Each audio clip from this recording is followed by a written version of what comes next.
Tahukah Anda, ada sebuah zat yang telah menemani peradaban manusia selama berabad-abad, memberikan energi dan kesegaran, namun juga menyimpan berbagai potensi risiko jika dikonsumsi secara berlebihan. Mari kita telah lebih dalam mengenai asal-usul, kandungan, dan pengaruh zat bernama kafein ini. Kisah kafein bermula jauh di masa lalu, tepatnya di dataran tinggi Ethiopia pada abad ke-9. Konon, seorang penggembala kambing bernama Kaldi menjadi tokoh penting dalam penemuan kopi, salah satu sumber utama kafein. Ia mengamati kambing-kambingnya menjadi sangat aktif setelah memakan buah beri dari sebuah pohon tertentu. Karena penasaran, Kaldi mencoba buah tersebut dan merasakan efek serupa, yaitu peningkatan energi. Penemuan ini kemudian ia bagikan kepada seorang biarawan, dan dari sinilah pemanfaatan biji kopi mulai dikenal luas. Meskipun kopi telah dikonsumsi selama berabad-abad, pemahaman ilmiah tentang kafein sebagai senyawa kimia baru muncul pada abad ke-19. Pada tahun 1819, seorang ahli kimia Jerman bernama Friedrich Ferdinand Runge berhasil mengisolasi kafein untuk pertama kalinya. Proses ini terjadi atas permintaan Johann Wolfgang von Goethe, seorang tokoh sastra dan ilmu pengetahuan terkemuka. Selain kopi, jauh sebelum istilah kafein dikenal, minuman teh juga telah dikonsumsi. Legenda Tiongkok menyebutkan bahwa teh ditemukan sekitar tahun 3000 sebelum Masehi oleh Kaisar Shennong secara tidak sengaja. Berbagai budaya di dunia secara mandiri menemukan dan memanfaatkan tanaman berkafein seperti kopi dan teh untuk efek menyegarkannya. Kafein secara alami terkandung dalam berbagai tanaman. Biji kopi dari spesies Coffea adalah sumber yang paling populer. Selain itu, daun teh dari tanaman Camellia sinensis juga merupakan sumber kafein yang signifikan, dengan kandungan yang bervariasi tergantung jenisnya. Biji kakao dari tanaman Theobroma cacao juga mengandung kafein secara alami, sehingga terdapat dalam produk coklat. Biji guarana dari tanaman Paulinia cupana yang berasal dari hutan Amazon, bahkan memiliki kandungan kafein yang lebih tinggi daripada biji kopi. Sumber alami lain yang mengandung kafein termasuk biji kola dan mate. Kandungan kafein dalam berbagai sumber ini sangat bervariasi. Misalnya, kopi seduh umumnya memiliki kandungan kafein lebih tinggi, 95 hingga 200 mg per 8 ons, dibandingkan kopi instan 30 hingga 120 mg per 8 ons. Teh hitam mengandung sekitar 25 hingga 48 mg per 8 ons. Sedangkan teh hijau sekitar 25 hingga 50 mg per 8 ons.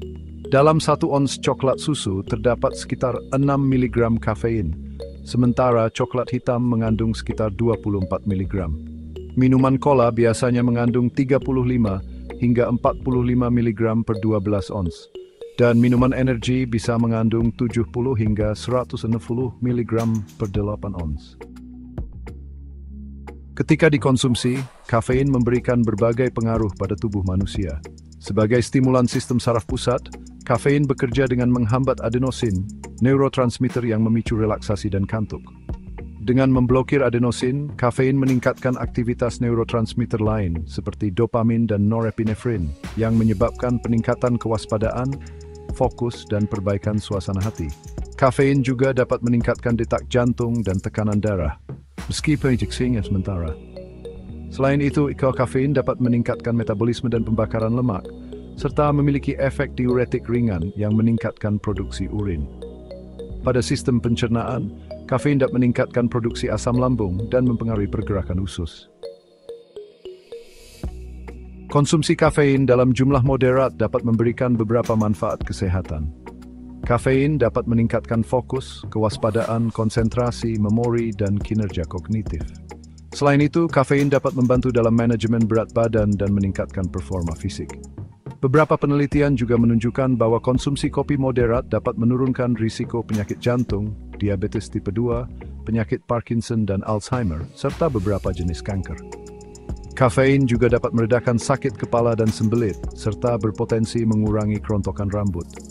Namun, konsumsi kafein yang berlebihan dapat menimbulkan efek samping seperti kecemasan, kegugupan, insomnia, sakit kepala gelisah, tremor, detak jantung cepat atau tidak teratur, peningkatan tekanan darah, masalah pencernaan, sering buang air kecil, dan potensi dehidrasi serta pusing. Asupan kafein tinggi dalam jangka panjang dapat meningkatkan risiko osteoporosis, memperburuk gangguan kecemasan, mempengaruhi kesuburan dan kehamilan, serta memperburuk gejala kondisi kesehatan tertentu seperti GERD dan aritmia jantung. Sensitivitas terhadap kafein juga bervariasi antar individu. Dosis harian kafein yang aman bagi orang dewasa umumnya tidak lebih dari 400 mg.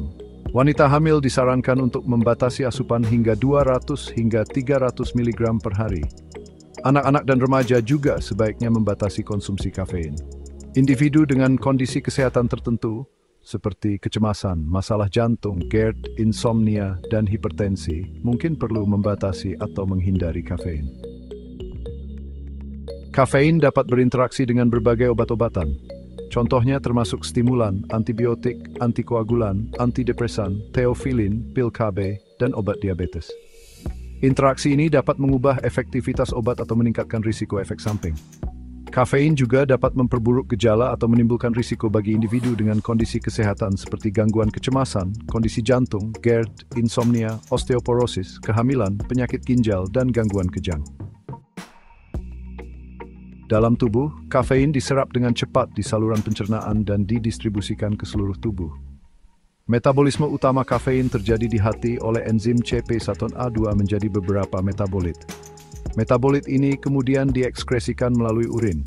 Waktu paruh kafein bervariasi, biasanya antara 3 hingga 7 jam. Sebagai kesimpulan, kafein adalah stimulan yang memiliki sejarah panjang dan efek yang kompleks pada tubuh.